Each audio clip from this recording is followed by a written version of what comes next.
projections. Is that just does that just speak to how much you guys needed to fill certain holes, coupled with what's basically a weak market? Well, I think it also shows that we focused on short term, to try to fill those holes. Guys were willing to bet on themselves, which is awesome. And for us, term was way more important than anything else. But sometimes you got to give in somewhere to entice those types of players to come in. So we know that the salaries were very competitive, but where it helps us is it keeps the flexibility moving forward in our favor. How do you see Dvorak fitting into the lineup?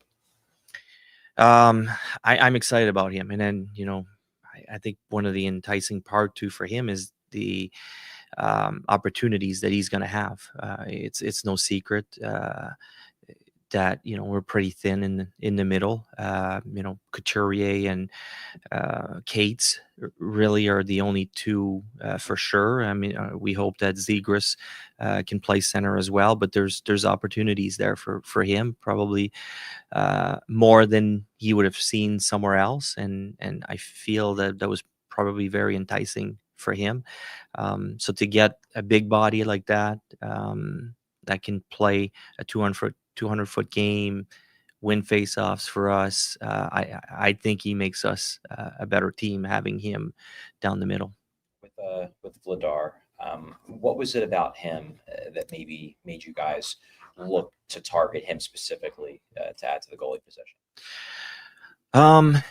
Well, first of all, he wanted to come to Philly. And then, we had discussions with a few other agents on different guys. And at first the ask was 3, 4, 5 years on the goalie. So it was already a pretty thin market going in. Dan Vladar told us very early on that, he saw an opportunity. He wanted to come in and compete in Philadelphia. So we jumped on it. For us, again, the most important, ideally, we're looking for a 1-year deal. But we realized that to get some help, we needed to step it up a little bit. But when he told us that he wanted to come, we jumped on it. Our goalie coaches were excited about the package. There's no perfect goalie that was available out there, but we feel he gives us a chance to come in, compete with our group, and push the envelope. He has a chance to become our number one, depending on how how he plays, how our other guys play. And one thing at the end of the year, when I met with our group of goalies, I told them you have to be ready at training camp. I said, we're probably going to go out. This wasn't good enough last season. We're probably going to go out and bring some reinforcements, and you're going to be in a battle, all of you guys. So it was really clear right from the get-go. And we hope that, Vladar comes in and brings a little bit or a lot of competition to the group, and they have to fight for it. So are you looking at this as, obviously the three, and I guess you could open up to 4 if you want to include Kolosov, but the 3 big ones are Sam Ersson, who you've said you guys believe in. You have now Vladar, and then you have Fedotov. Do you envision this as an open competition, or is this looking right now like it's going to be probably Ersson Vladar? Yeah, it looks that way, obviously. The way they've played the last couple of years, it's probably Ersson Vladar. But you always, how many teams go with only 2 goalies? Not too many of them. You need 3, 4 goalies. So my message to them is it doesn't matter where you slot in right now. Come in, be ready, and when it's your turn, you got to perform. I hope we can create that environment that every single night they're battling for their spot. We're going to need at least 3 goalies, maybe more. We know that, and I think Vladar helps us, put us in a better position. Vladar's never played more than 30 games in a season thus far in his career. Do you believe he can do more than that? I do believe that. I mean, and ideally it would be having a good tandem. whoever that is. I mean, you look at Fedotov and Kolosov; they never had the chance to play in the NHL, play very many games themselves, and I think Sam, maybe 1 year, but we. Sam is also a goalie that needs to be fresh. He's at his best when he's fresh. Worked really well that 1 year when he was a tandem with Carter Hart. That was probably his best year. So if we can get him that again, that would be great. Did you look at the trade route at all for goaltending? We did. And did you think there was any options there? Because the market was so thin, teams were aware of that, and the prices were way more than we were willing to pay. So value-wise, it made more sense to go the free agency route. Can you maybe talk a little bit about the defensemen, Juleson and Gilbert, and maybe the thought process behind their signings? Yeah, we wanted to, 1 year deal, bigger guys. We've talked in the past about how, a little small on defense. We wanted to bring a little bit of size, especially with Risto going into missing training camp, possibly the early parts of the season. We wanted to bring them a little bit of size. Again, it's a common team, but term was important for us. And if they perform well, we want to keep them. But we wanted to make sure that we don't block our young guys in the past next year. That was really important to us. But the fact that they bring grit and size is important also. How much involvement was there with Rick Tocchet? Because he obviously knows Juleson, he obviously knows Dvorak. How much did he play a role in this, and did that kind of make it a little easier to? Well, it's not like he came in and said, I want those guys. They were already a target of ours before going in, and obviously we asked him his opinion of the players. He had good things to say, but it's not like he came in and he decided those are the guys we wanted to have. But we definitely used his opinion. Did that help them coming here? That's a question for them. I have a sense that yes, that's my feeling. The sense that we get from a lot of players around the league is people want to play for Rick Tocchet. He has that approach that we've heard a lot of people love, and his coaching style. So I would think so, but you'd have to ask the players. Dvorak had a career year under Tocchet in Arizona. Just what was Rick's kind of scouting report on him? Well, he loves his overall game. He's a player that is not going to hurt you.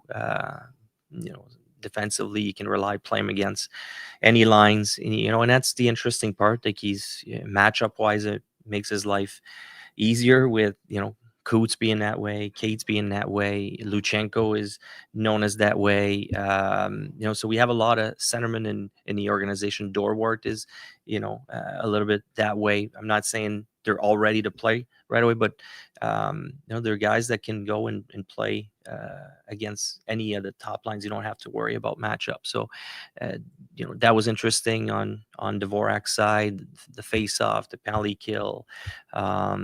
And he's a big body. He might get some power play time. I think he said he had some power play time with him in Arizona before.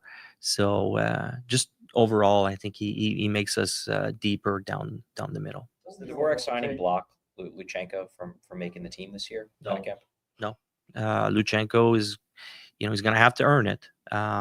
It's not like we have him slotted in, giving him a spot. He's going to have to earn it. We'll see how training camp goes for him. But the way he played last year at camp and early in the season, if he keeps improving, and also how he played in the playoffs, down the stretch and in the playoffs in Lehigh Valley, was really impressive. So hopefully he keeps on that streak going, and he could end up on the team. So if he earns it, then you would maybe move one of the other guys over to wing to accommodate him. We and that's kind of, we have different options that are presenting themselves too. Is before we were trying to jam a winger as a center, that's a lot tougher. When you have centers, it's a lot easier to move them on the wing. Noah Cates is an example, Zegras, the last few years has played on the wing. So it's a lot easier to move a center to the wing than the other way around. So I'm not worried about that. Sorry. What was your overall take on today? Do you satisfied you filled up what you needed as far as positions? Yeah, we're excited because we made the team a little better, and that's the goal. We wanted to give the players something to chew on, to be excited a little bit that we're more competitive, and now it's up to the players to take the next step. But we wanted to start helping them. I said it from day one. We didn't have enough cap space to go after the big fish, but it's small steps that are not hurting us for the future. Keeps the flexibility for the future, but at the same time, bring some hope, and show the fans and the players on the team that we're taking step forwards. What can you tell us about Tyson Forster's status? So he had an injury at the World Championship that wasn't supposed to be anything really serious. Came back here, and there's some infection that set in to the elbow, and then it just got worse. So he came and saw our doctors, and decided they had to go in and remove the infection. What I'm finding out is it takes a long time for all the samples to come back negative, and that's what we're still waiting on. We don't know, and at that point, we'll reevaluate and see if more needs to be done, or if we're lucky enough, that's the end of it, and he can move on and be ready for the start of the season. But there's no guarantee of that, so we're sitting and waiting right now to see how serious it is or not. Was there a thought at all today of trying to find somebody that could potentially fill in for him if in fact Tyson? Yeah, he has to miss a lot. No, because even in that case, he's not going to miss the whole year, or I hope he's not going to miss the whole year. So you're gonna need that money at some point.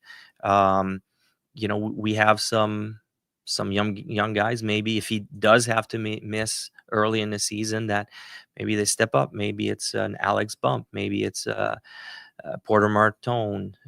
Kaplan played at the end of the year for us. There's other guys that perform that maybe they get a look early in the season if they have a good camp. So we just didn't feel that we can spend his money not knowing how long or if he's going to be out, or how long he's going to be out at this point.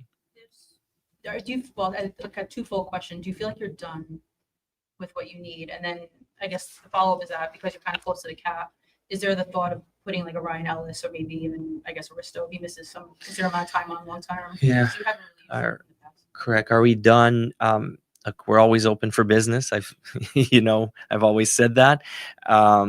We've probably done most of the damage that we needed to do today, but we're still looking to see if there's something else out there.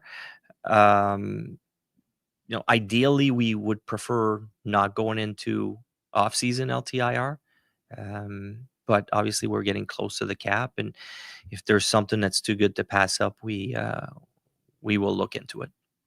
There's been a lot of smoke around Maxim Shabanov linked to you guys. I think you've been open that you're waiting on his decision. Do you have any idea of a timeline of when we could hear? We don't, and I know I'm like you guys. I read the stories. I get excited when I'm being told that he's signed with the Flyers. It just hasn't happened yet, or appeared on my desk yet. So I'm still waiting on that. We're waiting. We're hopeful. We were told that we're one of a few teams that he's considering still, but we have no inkling of which way he's leaning at this point. When was the last time? One or two more. Sorry? When was the last time you heard from them? Today. I mean, we've had discussions pretty much every day with his camp. I'm sure, like many other teams. So we're hopeful that he chooses the Flyers with the opportunities that we can provide. When it comes to Vladar, who do you lean on in the organization to evaluate the goalies? I guess because you're not a goalie, you never played goalie, right? And I shot on a lot of goalies. Did you? Yeah, I know, but a lot of coaches and general managers be like, I don't know anything about goaltending. I was never a goalie? Who do you lean on to maybe whittle down the field of guys you're looking at and ultimately come to a decision on? Yeah, Kim Dillabaugh has a big say in you know, the goalies that we were looking at and the goalies that were available and made sense. So yeah, Kim has a big say. I'm just curious, your four centers right now, if it ends up being this way, is Zegras, Couturier, Cates, and now Dvorak. They're all left shot. Is any thought of getting a righty kind of important? Ideally, they're tough to find. Yeah. Yeah, we looked into it. We're aware of that. You know, Jet Luchenko's a righty, but it's like the right shot defenseman. A lot of teams are having a hard time finding him, and for some reason, if you look especially on our prospect board, they're all righties. Sometimes it just happens that way. Danny, you mentioned Kim Dillabaugh. He's the only major coach, not video, but major coach who's returning. Some people, look at the goalie struggles and they maybe wonder why, Kim is stuck around under Rick Tocchet. Why do you still have confidence that he's the right guy? Yeah, we believe in him. We feel he's done a good job. It's more than that. Unfortunately, I mean the Carter Hart situation. Carter was going on the right track. Urson was on the right track. He was doing a really good job with them, and unfortunately, that went sideways and put us in a little bit of a bind for the last year and a half.